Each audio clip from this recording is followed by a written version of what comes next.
जय श्री कृष्णा। राधे राधे दोस्तों, आज मैं आप लोगों को लड्डू गोपाल की एक बहुत ही अद्भुत और हैरान कर देने वाली सत्य घटना सुनाने वाली हूँ। ये बिल्कुल एक सत्य घटना है। वैसे आप लोग इस वीडियो पर आए हैं और लड्डू गोपाल की ये अद्भुत लीला कथा सुन रहे हैं। इसका मतलब है कि आपको लड्डू गोपाल से बहुत प्यार और उनके प्रति श्रद्धा है। परंतु इस लीला कथा को सुनने के बाद आप लोगों का प्यार और श्रद्धा श्री लड्डू गोपाल श्री बांके बिहारी जी के लिए कई गुना बढ़ जाएगा। आज की यह सत्य घटना दिल्ली में रहने वाले एक भक्त परिवार विशाल ठाकुर जी के साथ घटी है। विशाल ठाकुर जी कहते हैं कि मेरे परिवार में मेरी पत्नी, 2 बच्चे और मेरे माता पिता हैं। मेरे माता पिता यूपी में हमारे गांव में रहते हैं। मैं अपनी पत्नी और 2 बच्चों के साथ दिल्ली में रहता हूँ क्योंकि मेरा यहीं पर जॉब है। मेरी पत्नी अपने मायके से ही पूजा पाठ किया करती हैं। उनके मायके में लड्डू गोपाल की सेवा होती है। शादी के बाद जब वो हमारे घर पर आई तो उसने मेरी मम्मी से कहा कि मम्मी जी, मुझे लड्डू गोपाल के बिना यहाँ मन नहीं लग रहा, क्योंकि मैं हमेशा अपने मायके में लड्डू गोपाल की सेवा किया करती थी। क्या मैं यहाँ भी लड्डू गोपाल को ला सकती हूँ? क्या मैं लड्डू गोपाल की सेवा ले सकती हूँ?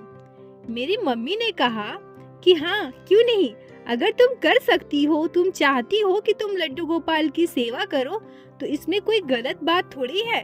तुम लड्डू गोपाल को घर लेकर आओ।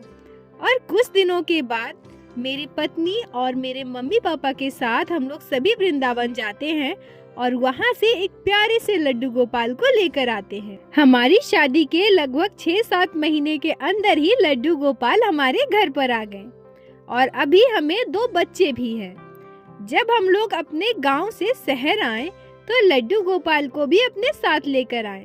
जैसे हमारे लिए हमारे 2 बच्चे हैं, वैसे ही लड्डू गोपाल को हम अपने पहले संतान के रूप में ही मानते हैं। तब से लेकर आज तक हम लड्डू गोपाल को अपने पहले संतान की तरह ही प्यार करते हैं और उनकी सेवा करते हैं। विशाल जी कहते हैं कि जब से लड्डू गोपाल हमारे घर पर आए और जब से हम लोगों ने भागवत पाठ सुनना प्रारंभ किया, हमारा प्रेम बिहारी जी के लिए और भी बढ़ गया। और अब हम हमेशा जब भी हमें मौका मिलता, अपने लड्डू गोपाल और अपने परिवार के साथ मैं बांके बिहारी जी के दर्शन के लिए जाया करता हूँ। जब से लड्डू गोपाल की सेवा हम लोग करने लगे हैं और वृंदावन धाम जाने लगे हैं, मानो बिहारी जी की कृपा हम पर बरसने लगी है। हर तरफ से हम लोगों की उन्नति होने लगी। जो भक्त एक बार बांके बिहारी जी से दिल लगा लेता है, लड्डू गोपाल की सेवा ले लेता है, वह मानो उनका ही हो जाता है। दोस्तों, यह घटना बहुत वर्ष पुरानी है। विशाल जी कहते हैं कि हमेशा की तरह इस बार भी हम लोग बिहारी जी के दर्शन के लिए गए। स्टेशन पर उतरने के बाद हम लोग तांगे से वृंदावन धाम जाने लगे बिहारी जी के दर्शन के लिए। जब हम वहां पहुंचे तो बहुत ज्यादा भीड़ थी। 2 बच्चे, लड्डू गोपाल और बैग के साथ में मंदिर के अंदर जाकर दर्शन करना बहुत मुश्किल हो रहा था। तभी तांगे वाले भैया हमसे कहते हैं कि आप लोग एक काम कीजिए, बच्चों को यहीं रहने दो, आप लोग दोनों जाकर दर्शन कराओ। वैसे भी आप लोग तो रुकने वाले हैं, कल सुबह जल्दी आकर दोनों बच्चे को दर्शन करवा देना। हमने भी सोचा कि यही सही रहेगा। हम अपने दोनों बच्चे और बैग को वहीं तांगे में छोड़कर अपने लड्डू गोपाल को लेकर दर्शन के लिए चले गए। उस तांगे वाले की नीयत भी बिगड़ रही थी, क्योंकि उन्होंने अपना बैग भी तांगे में ही रखा था। वह पति पत्नी बिहारी जी के दर्शन कर रहे थे। दर्शन करते करते उनकी आंखों से आंसू बह रहे थे, प्रेम के आंसू। दोस्तों, आप जब भी बांके बिहारी जी के दर्शन के लिए जाएं, तो बिहारी जी से प्रार्थना जरूर करें, मेरी अर्जी सुन लो भगवान। हे बांके बिहारी जी, मुझे दोबारा जरूर बुलाना, मुझे भूल न जाना, मेरी मनोकामना पूरी करना। इधर वो पति पत्नी बिहारी जी के दर्शन में लीन थे, उधर तांगे वाला उनके बच्चे और बैग को लेकर वहां से भाग गया। परंतु हमारे लड्डू गोपाल, हमारे बिहारी जी तो सब कुछ देख रहे थे। वृंदावन से मथुरा जाने के रास्ते में एक धर्मशाला पड़ता है। वो वहां पहुंचते ही उसका तांगा वहीं पर अपने आप रुक गया। उसके तांगे के आगे एक 8-10 साल का सुंदर सा बच्चा आकर खड़ा हो जाता है और उसके तांगे को रोक देता है। तांगे को आगे बढ़ने ही नहीं देता, ना ही उस तांगे वाले को वहां से भागने देता है। जब तक वो तांगे वाला कुछ समझ पाता वह बच्चा कौन है, उस बच्चे के पीछे जाता है, तब तक वह बच्चा वहां से अंतर्ध्यान हो जाता है। तांगा वाला दोबारा अपने तांगे को भगाने की कोशिश करता है, घोड़ों पर चाबुक बरसाता है, पर वह घोड़ा वहां से हिलता ही नहीं है। इधर पति पत्नी मंदिर में दर्शन करके निकलते हैं। बाहर निकलकर वो देखते हैं कि तांगे वाला उसके सामान और बच्चे समेत गायब है। इधर उधर बहुत ढूंढते हैं, रोते हैं, परंतु उन्हें वो तांगा वाला कहीं नहीं मिलता है। वो लोग पागलों की तरह रोने लगते हैं। अब मैं अपने बच्चों को कहाँ ढूंढूंगा?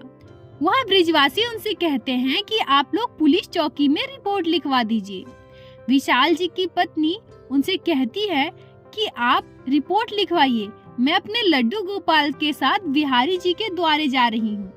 बिहारी जी मुझे मेरे बच्चे से जरूर मिलाएंगे।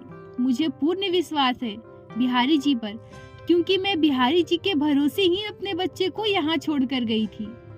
हम इतने समय से लड्डू गोपाल की सेवा कर रहे हैं, बाकी बिहारी जी का नाम जप रहे हैं।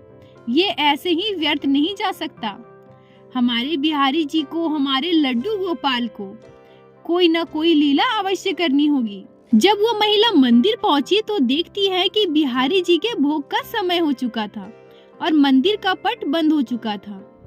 दोस्तों, यह बिल्कुल एक सत्य घटना है बिहारी जी के मंदिर की। वह महिला मंदिर के मुख्य दरवाजे पर ही बैठ गई और फिर अपना सर पटक पटक कर रोने लगी। उधर जब उसके पति रिपोर्ट दर्ज करवा कर वापस आए और अपनी पत्नी को रोते देखा तो वो भी वहीं बैठकर दोनों पति पत्नी रोने लगे और उनके गोद में थे उनके छोटे से बाल गोपाल। दोस्तों, उसी समय घटती है एक चमत्कारी घटना। वो तांगा वाला दौड़ा दौड़ा बिहारी जी के मंदिर के पास आता है और कहता है, बाबूजी, मुझसे बहुत बड़ी भूल हो गई है। मेरे मन में लालच आ गया था, पाप आ गया था, मुझे क्षमा कर दीजिए। वहाँ खड़े ब्रिजवासी उनसे पूछते हैं कि फिर आप वापस कैसे आ गए? तब वह तांगे वाला कहता है कि आज मुझे बहुत बड़ी शिक्षा मिली है। जब मैं आपके बच्चे और बैग को लेकर यहाँ से भाग रहा था, तब एक छोटा सा 8-10 साल का बच्चा मेरे सामने आ जाता है और मेरे तांगे को रोक देता है। मैं बहुत कोशिश किया अपना तांगे को भगाने का, पर मेरा तांगा वहाँ से हिल ही नहीं रहा था, घोड़े वहाँ से हिल ही नहीं रहे थे। मेरा तांगा अपने आप इस मंदिर की तरफ घूम गया और मुझे नहीं पता मैं यहाँ कैसे पहुँच गया। तांगे वाला जब इतनी बात बताता है तो विशाल जी की पत्नी कहती है कि वो बच्चा और कोई नहीं, मेरे बाके बिहारी, मेरे लड्डू गोपाल ही थे। दोस्तों, श्री बाके बिहारी जी लड्डू गोपाल आपकी हर इच्छा पूरी करते हैं, परंतु आपकी वह प्रार्थना दिल से निकली हुई होनी चाहिए। सच्चे दिल और सच्चे मन से की गई प्रार्थना कभी भी व्यर्थ नहीं जाती। बोलो बाके बिहारी नाथ की जय, लड्डू गोपाल की जय, जय जय श्री राधे। दोस्तों, आप लोगों को आज की यह लीला कथा कैसी लगी? श्री बाके बिहारी श्री लड्डू गोपाल की सच्ची घटना अगर आपके दिल को छुई हो, आपको अच्छी लगी हो, तो कृपया वीडियो को लाइक करें और अपने दोस्तों के साथ शेयर अवश्य करें, जिससे प्रतिदिन आप लोग हमारे चैनल पे श्री बाके बिहारी श्री लड्डू गोपाल की अद्भुत लीला कथा सुन सके। दोस्तों, यदि आपके भी जीवन में घटी हो कोई भी चमत्कारी घटना या लड्डू गोपाल ने कभी भी की हो कोई भी लीला जिसे आप हम सभी के साथ शेयर करना चाहते हैं, तो कृपया हमें इंस्टाग्राम पे मैसेज करें। हम आपसे कांटेक्ट करेंगे और उस लीला कथा को हमारे चैनल पे बाकी सारे भक्तों के साथ शेयर अवश्य करेंगे। राधे राधे दोस्तों।